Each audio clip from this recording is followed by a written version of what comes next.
جو نعمت عطا فرمائی ہے اس نعمت کا استقبال اسلامی طریقے سے ہونا چاہیے کہ اسلامی تعلیمات بچے کے پیدا ہونے پر ہم سے کیا مطالبہ کرتی ہیں، اس کو اسلامی طریقے سے کس طرح اس کی پرورش ہو، کس طرح سے یہ پروان چڑھے اور کس طرح اس کی اصلاح ہو اور اس کی تربیت ہو، یہ سب گھر والوں پر نامولود لڑکے کی یا لڑکی کی ذمہ داری سب پر عائد ہوتی ہے۔ جب کوئی بچہ پیدا ہوتا ہے تو اسلامی تعلیم یہ ہے کہ اس کے پیدا ہونے کے بعد اذان اور اقامت کہی جائے، تہنیک کیا جائے، یعنی چھواروں کو کھجور کو چبا کر انگوٹھے کی نوک پر رکھ کے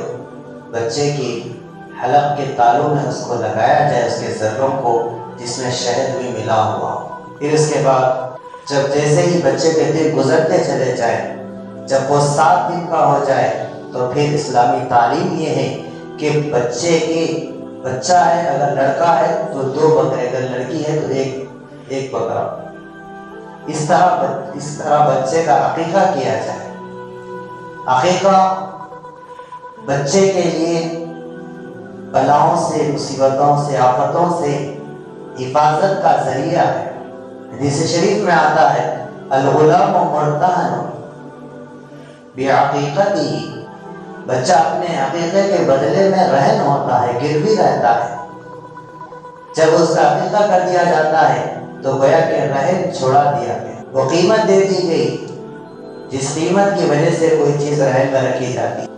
لہٰذا اسلام نے عقیقے کا حکم دیا کہ 7 دن پر عقیقہ کیا جائے تاکہ بچے کی نشو و نما میں کوئی چیز حائل نہ ہو، کوئی رکاوٹ نہ ہو، کوئی آفت اس پر نہ آئے، کوئی مصیبت اس پر طاری نہ ہو۔ یہ حفاظت کا ذریعہ ہے۔ عقیقہ کیا جائے، بکرا کاٹا جائے، دعوت بھی کر سکتے ہیں یا گوشت بھی تقسیم کیا جا سکتا ہے، اور اس کے بال کاٹے جائیں۔ بال کاٹنے کے بعد ان بالوں کو چاندی سے تولا جائے، جتنی مقدار بالوں کی ہوتی ہے اتنی چاندی صدقہ کیا جائے۔ یہ ہے عقیقے کا اسلامی طریقہ۔ اس کے بالمقابل آج جو ہمارے معاشرے میں ایک چیز، ایک رسم، ایک نصارہ کا طریقہ جو رائج ہے وہ برتھ ڈے جس کو کہا جاتا ہے، سالگرہ جسے کہا جاتا ہے، یہ اسلامی تعلیم نہیں ہے، یہ نصارہ کی ایجاد ہے، یہ عیسائیوں کی ایجاد ہے، کرسچنوں کی ایجاد ہے۔ یہ حضرت عیسیٰ علیہ السلام کی پیدائش کی خوشی میں اسی مہینے کی 25 تاریخ کو، 25 دسمبر کو وہ لوگ عیسیٰ علیہ السلام کی پیدائش کا جشن مناتے ہیں، کیک کاٹتے ہیں، غبارے لگاتے ہیں، موم بتیاں جلائی جاتی ہیں اور اس کو بجھایا جاتا ہے۔ اس طرح یہ خوشی مناتے ہیں۔ یہ شروع عیسائیت سے ہوئی، لیکن یہ پھیلتے پھیلتے ساری قوموں نے اس کو اپنایا، سارے مذاہب والوں نے اسے اپنایا۔ دیگر قوم والے اپنا رہے ہیں، وہ ان کا اختیار ہے، لیکن اسلام یہود و نصارہ کے طریقے کی مخالفت کا حکم دیتا ہے۔ خالف الیہود والنصارى، یہود اور نصارہ کی مخالفت کرو۔ عاشورے کے روزے کو لے لیجئے، یہود صرف 10 محرم کا روزہ رکھتے ہیں، تو اللہ کے نبی صلی اللہ علیہ وسلم نے فرمایا کہ 9، 10 یا 10، 11 اس طرح کر کے ایک روزہ بڑھا کر یہود کی مخالفت کرو۔ صحابہ عرض کرتے ہیں اللہ کے رسول ہم بھی روزہ رکھتے ہیں، یہود بھی روزہ رکھتے ہیں، تو پھر ہمارے اور ان کی عبادت میں یکسانیت ہو گئی، مساوات ہو گئی۔ تو اللہ کے نبی فرماتے ہیں کہ یہودی اپنے روزے کے لیے سحر نہیں کرتے، تم سحری کا کھانا کھا کر یہود کی مخالفت کرو۔ مخالفت کا حکم دینے کے ساتھ ساتھ اللہ کے نبی صلی اللہ علیہ وسلم جو یہود و نصارہ کے طریقے پر چلتے ہیں، ان کے طریقوں کو اپناتے ہیں، ان کے بارے میں سخت وعید فرمائی کہ من تشبہ بقوم فہو منہم، جو جس قوم کے طریقے کو اپنا کر زندگی گزارا ہوگا، وہ قیامت کے دن اسی قوم کے ساتھ اس کا حشر ہوگا۔ اس حشر میں اس قوم کا جو نتیجہ ہوگا، جس عذاب میں وہ مبتلا ہوں گے، یہ قوم بھی، مسلمان قوم بھی ان کے ساتھ مشابہت کی وجہ سے وہ بھی ہلاک ہو۔ 25 دسمبر کو، 6 جنوری کو یا 7 جنوری کو اس طرح کا ان میں یہ رواج ہے جو دھیرے دھیرے مسلمانوں میں آ گیا۔ اسلام اس کی بالکل اجازت نہیں دیتا کہ ولادت کی خوشی منائے۔ ولادت پر خوشی منانے کا اسلام میں کوئی ثبوت نہیں ہے، چاہے وہ جس کی پیدائش کی ہم خوشی منا رہے ہیں وہ ذات کتنی ہی بڑی کیوں نہ ہو، کتنی بڑی ہستی کیوں نہ ہو، کتنی بڑی اللہ کے نزدیک محبوب ہستی کیوں نہ ہو، لیکن ولادت پر خوشی منانا یہ اسلامی تعلیمات نہیں بلکہ یہ نصارہ کی، عیسائیوں کی تعلیمات ہے، یہ عیسائیوں کا عمل ہے۔ چنانچہ مغربی اور مشرقی کلیساؤں میں، چرچوں میں 25 کو اور دیگر ملکوں کے چرچوں میں 6 کو اور بعض ممالک میں روم وغیرہ 7 جنوری کو یہ جشن منایا جاتا ہے۔ اگر کوئی یہ کہے کہ برتھ ڈے منانے میں اس میں کیا خرابی ہے، کیک تو حلال ہے، یہ کوئی جانور نہیں ہے کہ غیر اللہ کے نام پہ ذبح کیا گیا ہو، یہ تو حلال چیز ہے، خوشی کے طور پر ہم کر رہے ہیں، یہ جائز کرنے کی یہ ہیلے اور بہانے ہیں۔ اس میں بہت سارے خرافات، بہت سارے فحاشی اور بہت ساری خرابیاں لازم آ رہی ہیں۔ ناچ گانا اس میں ہو رہا ہے، مردوں اور عورتوں کا اختلاط اس میں ہو رہا ہے، فضول خرچی اس میں ہو رہی ہے۔ اس وجہ سے یہ نہ یہ صرف نصارہ کی مشابہت کی وجہ سے نہیں بلکہ اس کے ساتھ ساتھ بہت ساری خرابیوں کو یہ اپنے اندر لی ہوئی رسم ہے۔ اس وجہ سے اسلام برتھ ڈے کی اجازت نہیں دیتا، سالگرہ منانے کی اجازت نہیں دیتا۔ آدمی جیسے جیسے اس کی عمر ہو رہی ہے ہم یہ سمجھتے ہیں کہ وہ بڑا ہو رہا ہے، حقیقت اس کے علاوہ ہے، آدمی بڑا نہیں ہوتا، وہ چھوٹا ہوتا جا رہا ہے۔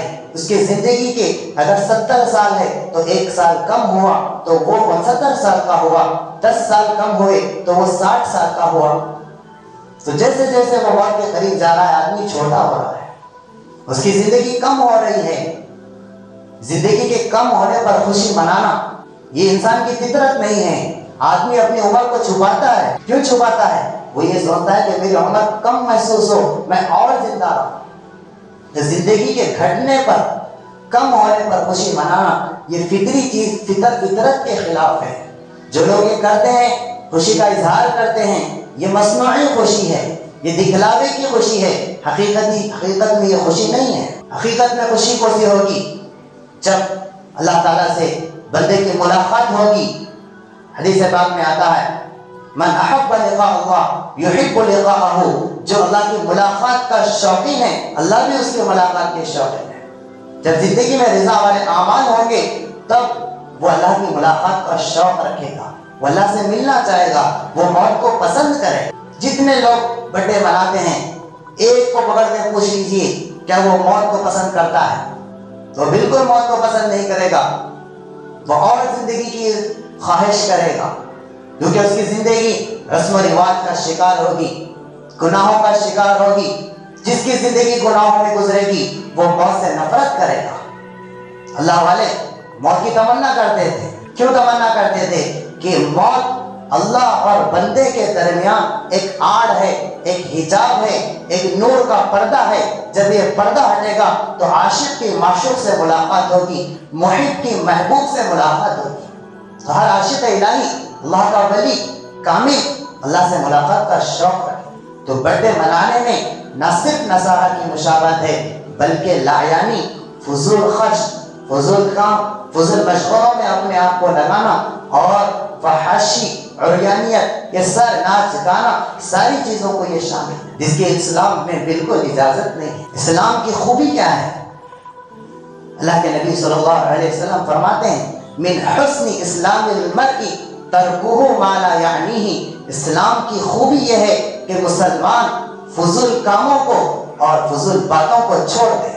اس لیے کہ مسلمان کا ہر کام لکھا جا رہا ہے، ہر قول، ہر بول، ہر لفظ، ہر جملہ لکھا جا رہا ہے۔ جو فرشتے مامور ہیں ہمارے کندھوں پر، ایک ہے برائی کو لکھنے والا، ایک ہے نیکی کو لکھنے والا۔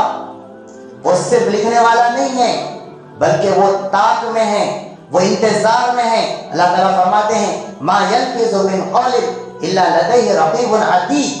قرآن مجید میں اللہ فرماتے ہیں کہ جب انسان اپنے زبان سے کوئی بول نکالتا ہے تو وہ بول کے لکھنے میں فرشتہ طاق میں رہتا ہے، جس طرح ایک بلی چوہے کو اس کے بل سے نکلنے کے طاق میں رہتی ہے کہ وہ جیسے نکل جائے میں فوراً اس کا شکار کروں۔ اس سے کہیں زیادہ انتظار فرشتے کو مسلمان کے بول کا، مسلمان کے کاموں کا ہوتا ہے کہ جیسے اس کی زبان سے کوئی بول نکلے میں اس کو فوراً لکھ لوں۔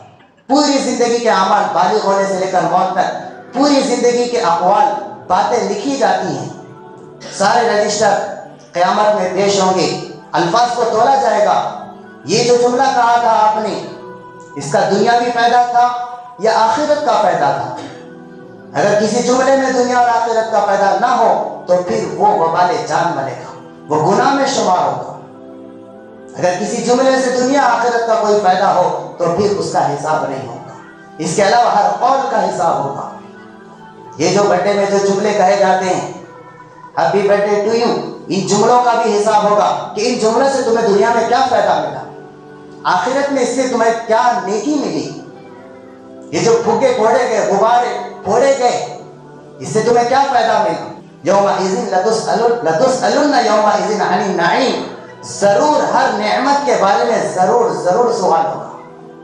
اللہ تعالیٰ قرآن مجید میں صرف اتنا فرما دیتے کہ نعمتوں کے بارے میں تم سے سوال ہوگا تب بھی کافی تھا۔ اللہ کا ارشاد ہے طاقتور ہے، سب سے بڑھ کر طاقت اللہ کے قول میں ہوتی ہے، اللہ کے ارشاد میں ہوتی ہے، لیکن اللہ تعالیٰ ایسی تاکید کے ساتھ جملہ فرمایا کہ ضرور بھی ضرور تمہیں جو نعمتیں دی گئی ہے اس نعمت کا سوال ہوگا۔ مسلمان کے لیے 1 روپیہ ویسٹ کرنے کی اجازت نہیں، ایک غبار پھوڑتا ہے تو بھی اس کا سوال ہوگا، ایک پٹاخہ پھوڑتا ہے تو بھی اس کا سوال ہوگا۔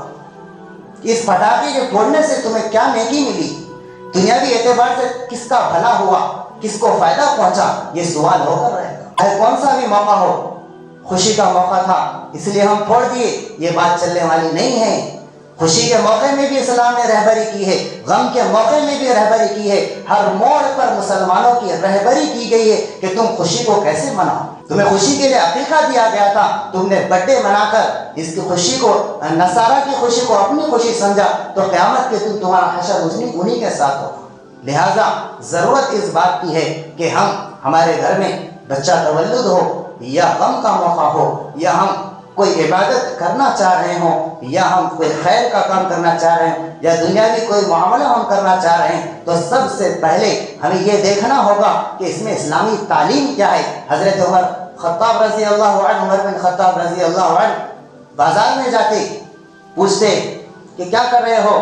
تجارت کر رہا ہوں۔ کوئی صحابی کہتے، پھر حضرت عمر پوچھتے کیا تجارت کا علم تم نے سیکھا ہے؟ وہ صحابی عرض کرتے نہیں سیکھا، تو بولتے دکان بند کرو، پہلے جاؤ تجارت کا علم سیکھو پھر تجارت کرنا ہے۔ اس لیے کہ تجارت کا علم بھی سکھایا گیا، عبادت کا طریقہ بھی بتایا گیا، خوشی اور غم کے موقع اور طریقے بھی بتائے گئے کہ تمہیں کب خوش ہونا ہے، کب خوشی منانا ہے، کیسے منانا ہے، کیا کرنا ہے، ہر چیز نوٹ کی گئی، ہر چیز محفوظ ہے۔ ضرورت اس بات کی ہے کہ جو عالم نہیں ہے وہ علماء سے رجوع ہو، ملزموں سے رجوع ہو، اماموں سے رجوع ہو کر اپنے دین اور دنیا کے ہر کام کو پوچھ کر کرے تاکہ ہمارا عمل ضائع نہ ہو۔